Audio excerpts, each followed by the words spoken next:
Opacity determines how transparent a layer is. Lowering it makes the layer blend smoothly with the background.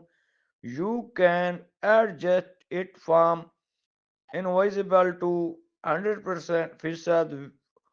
Fully visible opacity is useful for overlays, shadows, or suitable effects. You can also control fill, which affects only the shape's color, not its style, combining